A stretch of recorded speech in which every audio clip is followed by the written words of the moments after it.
Welcome to Telangana వెలుగు. నేను మీ రాజు. వక్ఫ్ board. So వక్ఫ్ board అనేది ఎంత సున్నితమైన అంశము అనేది చెప్పాల్సిన అవసరం లేదు. ఇప్పుడు వరకు ఏ పొలిటికల్ లీడర్ కూడా ఇక్కడ టచ్ చేయలేడు. ఎందుకంటే వక్ఫ్ బోర్డ్ అనేది ఒక మతానికి సంబంధించినటువంటి, ఆ మతానికి సంబంధించిన జోలికి వెళ్తే ఇక్కడ ఓట్ బ్యాంక్ మిస్ అవుతాము అని చెప్పేసి కూడా చాలా మంది భయపడినటువంటి పరిస్థితి. సో ఇప్పుడు వరకు 2014 నుంచి మోదీ ప్రభుత్వం ఎప్పుడైతే ఎన్డీఏ కూటమి అధికారంలో ఉందో సున్నితమైన విషయాలను కూడా, ఎగ్జాంపుల్ చూసుకున్నట్టయితే రామ్ మందిర్ 500 సంవత్సరాల నుంచి ఉన్నటువంటి రామ్ మందిర్ ఇష్యూని కూడా చాలా సున్నితంగా పరీక్షించింది. అలాగే ఆర్టికల్ 370 35A ని కూడా విజయం సాధించడంలో ఎన్డీఏ ప్రభుత్వం సక్సెస్ అయిందని చెప్పేసి కూడా చెప్పుకోవచ్చు. ఇటు రామ్ మందిర్ కావచ్చు, ఆర్టికల్ 370 కావచ్చు, తర్వాత త్రిబుల్ తలాక్ విషయంలో కావచ్చు, ఇట్లా చెప్పుకుంటా పోతే దాదాపు ఒక 10 నుంచి 12 సున్నితమైన అంశాలని సాధించడంలో ఎన్డీఏ కూటమి సక్సెస్ అయిందని చెప్పేసి కూడా చెప్పుకోవచ్చు.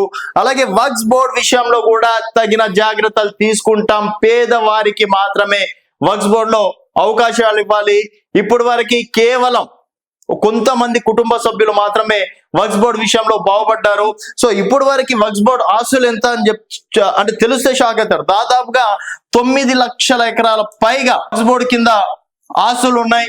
సో ఇప్పుడు వరకు చూసుకున్నట్టయితే మనకి రైల్వేలు కావచ్చు, తర్వాత ప్రభుత్వానికి సంబంధించిన కొన్ని ఆస్తుల విషయాల్లో తర్వాత చూసుకున్నట్టయితే టాప్ 3లో భారతదేశంలోనే అత్యధిక ఆస్తులు కలిగినటువంటి సంస్థ ఏదైనా ఉందంటే అది వక్ఫ్ బోర్డే. సో వక్ఫ్ బోర్డ్ ఏంటంటే ఇప్పుడు మనం ఉంటున్నటువంటి హైటెక్ సిటీ లాంటి ప్రాంతాలు కూడా అది వక్ఫ్ బోర్డ్ కిందికి వస్తాయని చెప్పేసి కొన్ని రోజులుగా కేసులు కూడా నడుస్తున్నాయి. అక్కడ సగం భూములు అక్కడనే కాదు, ఇక్కడ ఉప్పల్ చూసుకున్న తర్వాత తెలంగాణలో కొన్ని వేలాది ఊర్లలో వక్ఫ్ బోర్డ్ ఆస్తులు ఉన్నాయని చెప్పేసి కూడా వాళ్ళు ఇప్పటికీ కోర్టులలో కేసుల్లో నడుస్తున్నాయని చెప్పేసి కూడా చెప్పుకోవచ్చు.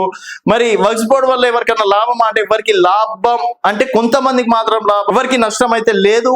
ఇక్కడ మారుతున్న కాలాలను బట్టి సవరించడంలో తప్పు లేదు. సో అలాంటి వక్ఫ్ బోర్డ్ విషయంలో కూడా చాలా జాగ్రత్తగా ఎన్డీఏ కూటమి అంటే ప్రజలకు అర్థమయ్యే విధంగా, సో దీనివల్ల లాభం ఏంటి, నష్టం ఏంటి, ఎవరికి లాభం ఎవరికి నష్టం, పేద ముస్లింలకి వక్ఫ్ బోర్డ్ ఎంతవరకు లాభం చేకూర్చినట్టు అవుతుంది, ఎంతమంది పేద ముస్లింలు దీనివల్ల బాగుపడుతున్నారు, కేవలం ఉన్నవారు మాత్రమేనా, నిజంగా పేదవారికి వక్ఫ్ బోర్డ్ విషయంలో ఏదైనా వాళ్ళకి ఫలాలు అందుతున్నాయా, దాని నుంచి వచ్చినటువంటి ఆదాయాలలో ఎంతమంది పేద ముస్లింలకి విద్య ఉపాధి అవకాశాలు కల్పించారనే విషయాలు మొత్తం డీటెయిల్స్ గా ఒక డాటా తీసి అందరికీ అర్థమయ్యే రీతిలో వక్ఫ్ బోర్డ్ విషయంలో ఎన్డీఏ ప్రభుత్వం విజయం సాధించడం అనేది జరిగింది. సో నిన్న పార్లమెంట్ లో కావచ్చు, ఈరోజు రాజ్యసభలో కూడా విజయవంతం కావడం అనేది జరిగింది. సో ఇది కేవలం ఒక మతానికి సంబంధించి కాదు అని చెప్పేసి కూడా చెప్పుకోవచ్చు. అలాగే వక్ఫ్ బోర్డ్ విషయంలో జాగ్రత్త పడ్డటువంటి ఎన్డీఏ కూటమి దేవాలయాల విషయాల్లో కూడా, ప్రతి ఒక్క దేవాలయాల విషయంలో కూడా తగిన చర్యలు తీసుకోవాలంటూ కూడా చెప్పినటువంటి మాట. అండ్ వక్ఫ్ బోర్డ్ విషయంలో మరి ఎన్డీఏ కూటమి చేసింది సరైన నిర్ణయమే అని మీరు భావిస్తే మీ అభిప్రాయాల కింద కామెంట్ రూపంలో తెలియజేయండి. చూస్తూనే ఉండండి తెలంగాణ వెలుగు.